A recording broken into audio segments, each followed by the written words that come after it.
Au cœur de la nature sauvage, où la survie est un combat quotidien, une mère léopard fait face au défi le plus difficile à ce jour. De sa portée de 5 personnes, il ne reste que 2 précieux oursons. Cette vidéo raconte l'histoire poignante de la détermination farouche d'une mère et les sacrifices qu'elle consent pour assurer un avenir à sa progéniture. À travers l'adversité et contre toute attente, soyez témoins du lien puissant entre une mère et ses petits, et des efforts qu'elle déploiera pour les protéger. Rejoignez-nous dans ce voyage émotionnel, un témoignage à l'esprit durable des créatures de la nature, alors que la mère léopard en sort victorieuse, bien que le cœur lourd. C'est une histoire de perte, de résilience et de volonté incassable de survivre. Le troupeau en migration a déjà atteint son apogée. Ils n'ont maintenant qu'une seule voie. C'est traverser la rivière Mara devant nous. Des groupes de crocodiles guettent l'occasion. Ils n'ont pas mangé depuis plusieurs mois. C'est une opportunité qui ne se présente qu'une fois tous les 1000 ans. Les troupeaux se déplacent sans cesse le long des rives. Ils cherchent prudemment et à plusieurs reprises un point de traversée. Une fois que le gnou leader commence à traverser la rivière, ceux qui suivent vont affluer sans cesse. Les gnous tombent les uns après les autres en traversant la rivière, sautant depuis des falaises hautes et escarpées. Ils jouent une scène des plus tragiques et palpitantes. Au cours de cette grande migration impressionnante, bien que de nombreux gnous périssent suite aux attaques surprises des crocodiles, personne ne peut arrêter leur marche résolue et inébranlable.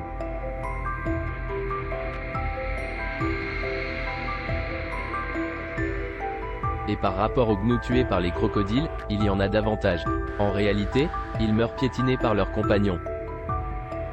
Encombrés et glissants, une chute accidentelle peut suffire à briser les os des jambes. Et même ainsi, ils sont chanceux, car certains gnous n'ont même pas la chance d'atteindre la rive. Les jeunes gnous sont les plus vulnérables aux attaques, et à ce moment-là, les adultes sont impuissants à les sauver. Ils ne peuvent que laisser le malheur arriver, et traverser rapidement la rivière. Le Masai Mara représente un dixième du Serengeti, et n'est-ce pas suffisant pour soutenir les vastes troupeaux? Cette fois, c'est leur voyage de retour du front de l'Est vers le Sud.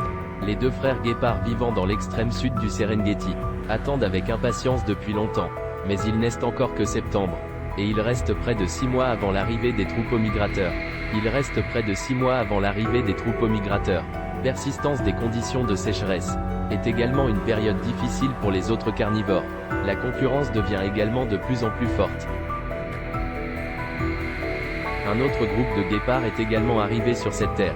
Ils sont composés de 4 frères guépards, et d'une mère meneuse, formant une famille puissante.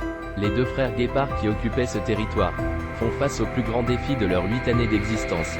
Maintenant, chacun de leurs pas est extrêmement difficile. Avec la grande diminution des opportunités de chasse, ils ne peuvent pas obtenir l'hydratation nécessaire de leur nourriture.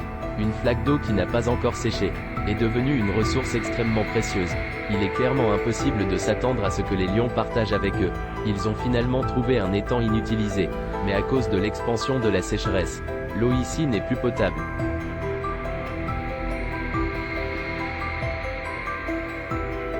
Après avoir bu seulement une gorgée, ils se sont empressés de partir. Ils savent que l'eau est impure. Maintenant leur priorité, ce n'est plus un combat pour garder la seigneurie, mais plutôt pour la survie immédiate. Le territoire de chasse qu'elles occupent est une vaste prairie qui s'étend sur environ 50 km². Mais lorsque la saison sèche arrive, le soleil brûle l'herbe jusqu'à la rendre jaune et sèche. Les troupeaux suivent alors les pluies vers les régions du nord. À l'heure actuelle, le gibier se fait rare, et la faim se fait sentir. Ils ne peuvent plus se permettre d'être sélectifs avec leur proie. Ils ont détecté une proie cachée à proximité, et commencent à chercher des indices dans les herbes. Cependant, l'instinct de chasse du guépard est déclenché par des objets en mouvement. Si le lièvre reste là où il est, il ne sera pas découvert.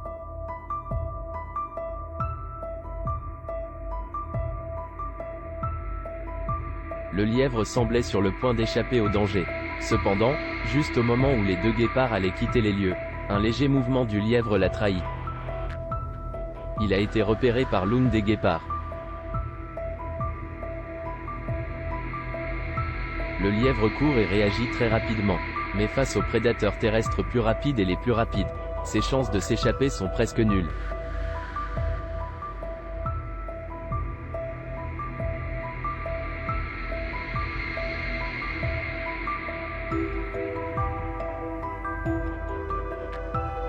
Après une brève poursuite, le lièvre a été capturé. Bien que la quantité ne soit pas grande, mais dans les étendues désolées et stériles d'aujourd'hui, c'est non seulement une nourriture d'urgence pour apaiser leur faim, mais aussi une bouée de sauvetage. Avec une rareté de proie et un nombre inférieur de membres. Et maintenant, leur espoir réside encore à 112 km au nord d'ici. Après avoir traversé la rivière Mara, le troupeau n'a progressé que de près de 40 km. Et l'obstacle qui les a arrêtés est dû au retard des pluies cette année. L'herbe des plaines du sud n'a pas reverdi à temps. C'est tout simplement un désastre pour les frères Guépard. Il est clairement impossible d'aller intercepter le troupeau dans le nord. Cela équivaudrait à risquer de pénétrer sur le territoire de plusieurs rivaux. Ainsi, avant que les troupeaux n'atteignent les plaines du sud, ils doivent non seulement endurer la faim, mais aussi faire face à la lutte territoriale avec une autre famille de guépards. À 1,5 km d'ici, se trouve une autre famille de guépards qui lutte également pour sa survie. Les 4 frères, bien qu'ils aient atteint l'âge de chasser par eux-mêmes, mais dans ces conditions de sécheresse extrême et de pénurie alimentaire, aucune compétence de chasse de la mer, ils ne pourraient pas survivre longtemps. Les petits à côté commencent déjà à s'impatienter, mais juste un simple lapin sauvage ne peut certainement pas satisfaire l'appétit de 5 grands guépards. Leur silhouette émaciée témoigne que même cette puissante famille animale ne peut échapper à l'emprise de la saison sèche. En octobre, le climat brûlant persiste, tandis que les 2 frères guépards peuvent compter sur la chasse au lièvre pour survivre. Une autre famille de guépards voit sa situation s'aggraver de jour en jour. Le mâle le plus maigre est si malade qu'il n'est plus que peau et eau. Mais pour survivre, ils doivent continuer à avancer. Seulement, à chaque pas, il devient de plus en plus faible. La famille attend patiemment que le petit frère les rattrape, et l'encourage régulièrement avec des appels pour qu'il marche plus vite. Mais le mâle malade est déjà trop faible pour suivre. Le climat rigoureux a déjà ralenti leur progression. Pour leur survie à venir, ils doivent chasser au plus vite. Et ce mâle qui est à la traîne se retrouve en danger. Face à cette situation difficile, sa mère et ses frères sont impuissants à l'aideur. S'ils ne trouvent pas de nourriture, toute la famille sera en danger. Ils n'ont désormais plus d'autre choix. Il faut prendre une décision difficile, s'éloigner de cela. Et désormais, son destin. Il ne reste plus qu'à laisser faire la nature. Avec cette famille de guépards accablés par les difficultés, les 2 frères guépards vivant à 1,5 km de là, la menace a également commencé à s'estomper. Et avec l'arrivée de décembre, le temps a commencé à changer. Les frères guépards qui ont surmonté la saison sèche, ainsi que tous les survivants de cette prairie, ils seront bientôt libérés de leurs difficultés.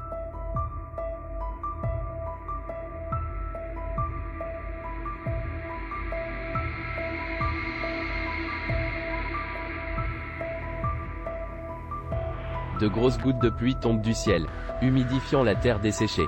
La saison des pluies de cette année est arrivée 4 semaines plus tard que d'habitude. Les 2 frères guépards ont survécu par chance. Cette pluie tant attendue est aussi une excellente occasion pour eux de se débarrasser de la poussière sur leur corps. La sécheresse s'est atténuée, mais il faudra encore du temps avant l'arrivée des troupeaux. Sous l'effet de la pluie, la prairie commence à reverdir. L'odeur de la pluie et de l'herbe fraîche parvient jusqu'à 50 km au nord avec le vent. Ce signal, les animaux attendaient avec impatience depuis longtemps. Maintenant, il est temps pour eux de se diriger vers les plaines du sud du Serengeti. Le Serengeti accueille officiellement la saison des pluies. Les orages sont également de plus en plus fréquents. L'arrivée des pluies redonne vie à une nature sauvage longtemps aride. Les ruisseaux murmurent, les fleurs s'épanouissent en abondance, attirant le retour de milliers de vies. L'endroit redevient enfin animé. Les prairies passent du jaune au vert. Aujourd'hui, c'est une mer de verdure. Les beaux jours arrivent également pour les 2 frères guépards, car ils suivent la pluie, et les troupeaux migrateurs attirés par l'herbe fraîche sont enfin arrivés.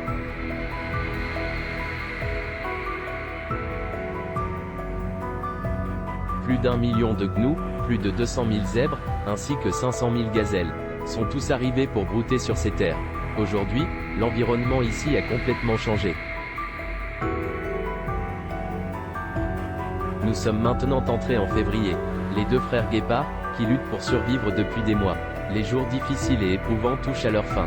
Une grande multitude d'animaux s'étend devant leurs yeux. Je ne peux pas du tout le finir.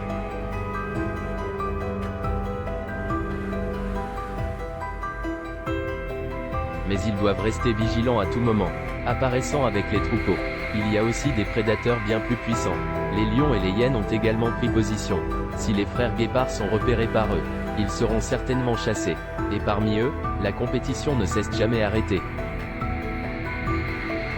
Face à de nombreux rivaux puissants, les deux frères guépards intelligents ont trouvé un coin caché, patientant patiemment l'approche du troupeau.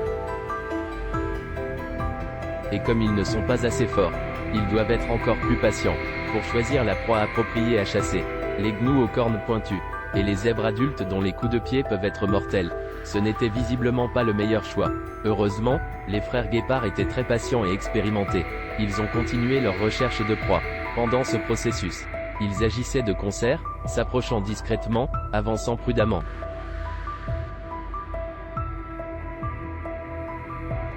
Les guépards ne sont pas seulement les rois de la vitesse, mais aussi des chasseurs dotés de patience et de stratégie. N'ayant pas trouvé de cible de la bonne taille, ils ont commencé à créer délibérément du chaos dans le troupeau, afin de repérer plus rapidement les jeunes faibles, ou les proies blessées.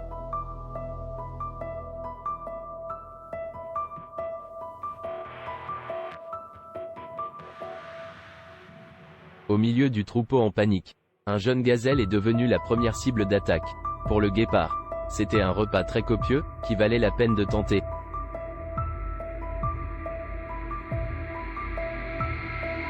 Mais cette jeune gazelle n'était pas seule. Juste au moment où elle semblait sur le point d'être capturée, la mère gazelle s'est retournée rapidement, et a repoussé l'attaque du guépard. Cette tentative s'est soldée par un échec, et pendant ce temps, un autre guépard a également repéré sa proie. C'est un petit zèbre. Cela présente bien moins de risques que de chasser un zèbre adulte. Le guépard a agi avec une grande détermination. La chasse commence.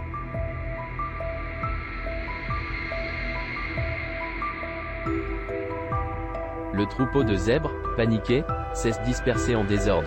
Le jeune zèbre cesse peu à peu retrouvé isolé. Il est maintenant sans protection.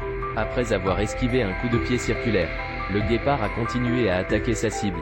Le moment décisif de succès ou d'échec est arrivé.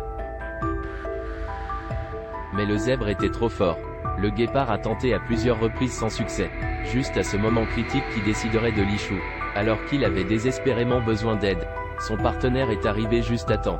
Maintenant, leur taux de réussite a considérablement augmenté.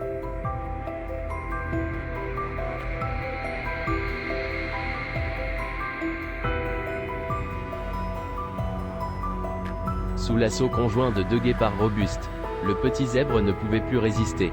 Finalement, il est tombé. Les deux frères guépards sont désormais des maîtres dans ce jeu de survie. Ils ont risqué la chasse de grandes proies, et cela a porté ses fruits. Les frères guépards n'avaient pas eu un festin comme celui d'aujourd'hui depuis longtemps. Après le repas copieux, leur ventre était gonflé comme des ballons de basket. Heureusement, grâce à leur robuste système digestif, ils ont pu digérer rapidement ce grand repas. Après la difficulté, vient la douceur. La saison des pluies dans le Serengeti a comblé tous les besoins vitaux des frères guépards, et leur propre force est une autre clé pour maintenir leur position dominante. Les deux frères s'efforcent de protéger ce secteur doré. Tous les matins, ils marquent de leur odeur les termitières de leur territoire, pour avertir les autres mâles guépards d'éviter cet endroit. Mais aujourd'hui, sur l'une de ces termitières, ils ont senti une odeur complètement différente. Les deux frères guépards savent survivre, couplés à leurs capacités pratiques invincibles. Si cette odeur est laissée par un guépard ennemi, ils s'assureront de le chasser ou de l'éliminer complètement. Il est maintenant temps de prouver s'ils ont la capacité de défendre leur territoire.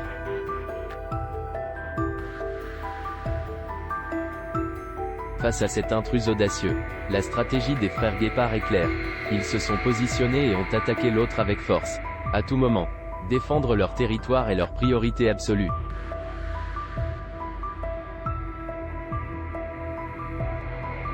Au moment critique, l'intrus a révélé son identité. Il s'avère que ce n'est pas un mâle guépard cherchant à envahir le territoire, mais une femelle guépard. La femelle guépard semble intéressée par ces deux mâles occupant un vaste territoire, et possédant une grande force. Cependant, les femelles guépards sont réputées pour être sélectives et elles choisissent généralement de s'accouplés seulement avec les mâles les plus forts. Si la femelle guépard doit choisir entre les deux, alors l'amitié de longue date entre les deux frères. Une lutte acharnée.